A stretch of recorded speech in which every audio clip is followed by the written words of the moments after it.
मोहतरम दोस्तों, अस्सलाम वालेकुम वरहमतुल्लाहि वबरकातुहू। उम्मीद करता हूँ आप खैरियत से होंगे। अल्लाह आपको सलामत रखे, खुश रखे, आबाद रखे।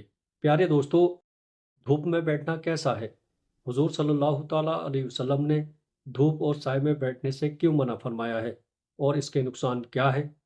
प्यारे दोस्तों, आज की इस वीडियो में हम हुजूर अकरम सल्लल्लाहु ताला अलैहि वसल्लम की सुन्नतों और मॉडर्न मेडिकल साइंस की क्या रिसर्च है, उस पर बात करेंगे। इस्लाम एक मुकम्मल निज़ाम ज़िंदगी है। ज़िंदगी के हर शोबे में इस्लाम हमारी रहनुमाई करता है। यही वजह है कि आज 1400 साल गुजर जाने के बावजूद भी पैगंबर इस्लाम की तालीमात न सिर्फ मुसलमानों बल्कि हर इंसानी मुआशरे के लिए मशअले राह है। मॉडर्न साइंस भी उन तालीमात से मुतासिर है और ये कहने पर मजबूर हो गई है कि इंसानी वजूद की सालमियत इस्लामी तालीमात पर अमल पैरा होने से ही मुमकिन है। प्यारे दोस्तों, हुजूर सल्लल्लाहु ताला अलैहि वसल्लम दाएं तरफ किबला रुख होकर आराम फरमाते थे। आज साइंस कहती है कि दिल बाएं तरफ है। अगर इंसान बाएं तरफ लेटे तो दिल की बीमारियां पैदा होने का कभी खतरा होता है, क्योंकि बाएं करवट लेटने से मैदा और आंतों का बोझ दिल पर पड़ता है, जिसकी वजह से दौरान खून और दिल की हरकत में कमी पैदा हो जाती है। प्यारे दोस्तों, नींद के बारे में तजुर्बों से ये चीज़ वाज़ेह हुई है कि जिन मरीजों को मुसलसल दाएं करवट सुलाया गया, वो मरीज बहुत जल्द सेहतयाब हो गए, और जिन मरीजों को बाएं करवट सोने दिया गया, वो मरीज बेचैन ही रहे। प्यारे अजीज़ों, मॉडर्न रिसर्च से ये बात बिल्कुल क्लियर हो चुकी है कि दाएं तरफ सोना दिल और मैदे की बीमारियों से बचाता है, यहाँ तक कि बेहोशी और मुसलसल बेहोशी से भी महफूज रखता है। प्यारे अजीज़ों, इसी तरह हुजूर सल्लल्लाहु ताला अलैहि वसल्लम का बिस्तर मुबारक नरम ना था। आप सल्लल्लाहु ताला अलैहि वसल्लम का बिस्तर चमड़े का था। हज़रत उमर रज़ी अल्लाह ताला अन्हु से मरवी है कि उन्होंने कहा, एक मर्तबा मैं नबी करीम सल्लल्लाहु ताला अलैहि वसल्लम की खिदमत में हाजिर हुआ तो आप एक बुनी हुई चटाई पर लेटे आराम फरमा रहे थे। आपकी पुश्ते अनबर और उस चटाई के दरमियान कोई बिस्तर न था। चटाई के निशान आपके पहलू पर जाहिर हो रहे थे। चमड़े के तकिए पर टेक लगाए हुए थे, जिसमें खजूर की छाल भरी हुई थी। प्यारे अजीजों, इस हदीस से ये बात वाज़ेह होती है कि आप सल्लल्लाहु ताला अलैहि वसल्लम आरामदेह बिस्तर इस्तेमाल नहीं फरमाते थे। आज साइंस आज साइंस ने इस बात को साबित कर दिया है कि आप सल्लल्लाहु ताला अलैहि वसल्लम के सोने का ये मामूल मेडिकल उसूल के मुताबिक बेशुमार फ़वाइद पर मुश्तमिल था। साइंसी माहिरीन ने अपनी रिसर्च में आरामदेह बिस्तर के नुकसान कुछ इस तरह बयान किए गए हैं कि जब एक चुस्त और चलता फिरता इंसान जब आरामदेह बिस्तर इस्तेमाल करता है तो उसके जोड़ ढीले पड़ जाते हैं। वो ज़िंदगी के आम मामूलात में सुस्त हो जाता है।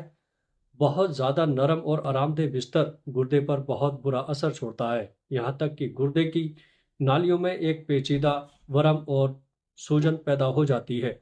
आरामदेह बिस्तर रीढ़ की हड्डी को बहुत नुकसान पहुंचाता है। बच्चों की हड्डियां नरम होती हैं। अगर उनको आरामदेह बिस्तर इस्तेमाल कराया जाए तो उनकी हड्डियां टेढ़ी हो जाती हैं और पूरी ज़िंदगी माजूरी उनका मुकद्दर बन जाती है। प्यारे दोस्तों, अमेरिकन काउंसिल फॉर हेल्थ ने अपनी नई रिपोर्ट में चमड़े का जिक्र भी किया है। उनका कहना है कि चमड़े का बिस्तर बवासीर, कमर का दर्द, आसेबी कमजोरी और जोड़ों के खिंचाव का वाहिद इलाज है। इसी तरह नबी करीम सल्लल्लाहु ताला अलैहि वसल्लम ने धूप और साए में बैठने से भी मना फरमाया है। प्यारे दोस्तों, हमें सूरज की सख्त ज़रूरत है, इसलिए अल्लाह ताला ने कायनात की एक मखलूक सूरज को बनाया है। इंसानी ज़िंदगी में इसके बेशुमार फ़ायदे हैं। उनमें से एक अहम फ़ायदा धूप हासिल करना है। ये धूप इंसानों के साथ साथ तकरीबन तमाम मखलूक़ात की ज़रूरत है। इंसान के अक्सर कामों का दारोमदार धूप पर ही है। इस धूप से हमें दीगर फ़ायदों के अलावा जिस्मानी फ़ायदे भी मिलते हैं, मगर इन सारे फ़ायदों के होते हुए भी मेडिकल साइंस ने धूप में सोना नुकसानदेह करार दिया है। प्यारे अजीज दोस्तों, हालांकि इस्लामी मेडिकल में धूप में सोने की कोई मुमानियत या नुकसान का जिक्र नहीं है। अलबत्ता धूप व साए के दरमियान बैठना या सोना इस्लाम में मना है। हजरत बुरैदा रजी अल्लाह ताला अन्हो से रिवायत है कि नबी अकरम सल्लल्लाहु ताला अलैहि वसल्लम ने धूप और साए के दरमियान बैठने से मना किया है। इसी तरह सुनन अबू दाऊद में एक रिवायत है कि नबी करीम सल्लल्लाहु ताला अलैहि वसल्लम ने फरमाया, जब तुम में से कोई धूप में हो और वो सिमट जाए کہ بعض حصہ دھوپ میں اور بعض سائے میں ہو تو کھڑا ہو جائے، یعنی وہ جگہ چھوڑ دے۔ دھوپ میں نکلنا، اس میں بیٹھنا اور خصوصاً سردی کے موسم میں دھوپ میں لیٹ جانا یہ ایک فطری عمل ہے، لیکن حدیث کی روشنی میں دھوپ اور سائے کے درمیان بیٹھنا یا لیٹنا منع ہے۔ حدیث میں جو ممانعت آئی ہے اس میں اہل علم کے درمیان کچھ اختلاف ہے، لیکن راجح اور صحیح بات یہ ہے کہ یہ ممانعت ادب اور ارشاد کے زمرے میں ہے۔ پیارے عزیز دوستو، اس لیے اسے کراہت یعنی ناپسندیدہ عمل مانا جائے گا، حرام نہیں، کیونکہ حرام عمل ماننے کے لیے کوئی صحیح دلیل ہونی چاہیے۔ گویا دھوپ اور سائے کے درمیان لیٹنا یا بیٹھنا مکروہ ہے، حرام نہیں۔ پیارے دوستو، آدھا دھوپ میں آدھا سائے میں بیٹھنے کا طبی یعنی میڈیکل نقصان یہ بیان کیا جاتا ہے کہ میڈیکل سائنس یہ کہتی ہے کہ اس طرح کرنے سے انسان کے خون کی گردش میں فرق آ جاتا ہے، یعنی جو حصہ دھوپ میں ہوگا اس میں خون کی گردش تیز ہوگی، جبکہ جو حصہ چھاؤں میں ہوگا اس میں خون کی گردش آہستہ ہو جائے گی۔ لازمی طور پر جسم کی گردش کا دو رخ ہونا اس کے لیے بیماری کا سبب بن سکتا ہے۔ سبحان اللہ، کیا حکمتیں ہیں فرمان رسول میں! جب سائنس کا کوئی وجود ہی نہیں تھا تب بھی سب بتا دیا۔ ایک روایت میں ہے کہ نبی کریم صلی اللہ تعالیٰ علیہ وسلم نے دھوپ اور سائے والی جگہ پر بیٹھنے سے منع فرمایا اور فرمایا یہ شیطان کے بیٹھنے کی جگہ ہے۔ اس روایت میں شیطان کے بیٹھنے کی جگہ سے یہ مراد ہے کہ شیطان جسے پریشان کرنا چاہتا ہے اس کو ایسی جگہ پر بیٹھنے یا لیٹنے کی طرف راغب کرتا ہے، اور گویا ایسی جگہ پر کسی شخص کے بیٹھنے یا لیٹنے کا سبب شیطان بنتا ہے، اور اسے شیطان اپنے مقصد میں کہ وہ شخص تکلیف یا دکھ میں مبتلا ہو کامیاب ہو جاتا ہے، کیونکہ شیطان جس طرح انسان کے دین کا دشمن ہے اسی طرح اس کے بدن کا بھی برا چاہنے والا ہے۔ پیارے دوستو، خلاصہ یہ ہے کہ آپ صلی اللہ تعالیٰ علیہ وسلم کا یہ حکم طبی اعتبار سے ہے کیونکہ اس میں نقصان کا اندیشہ ہے، ورنہ شرعاً اس طرح کرنے میں کوئی گناہ نہیں، بلکہ اس سے بچ جانا بہتر ہے۔ یعنی یہ حکم بازی بھی اور تاکیدی نہیں ہے بلکہ تشویقانہ اور خیر خواہی پر مبنی ہے۔ اسی طرح نبی کریم صلی اللہ تعالیٰ علیہ وسلم نے اوندھے منہ لیٹنے سے منع فرمایا ہے۔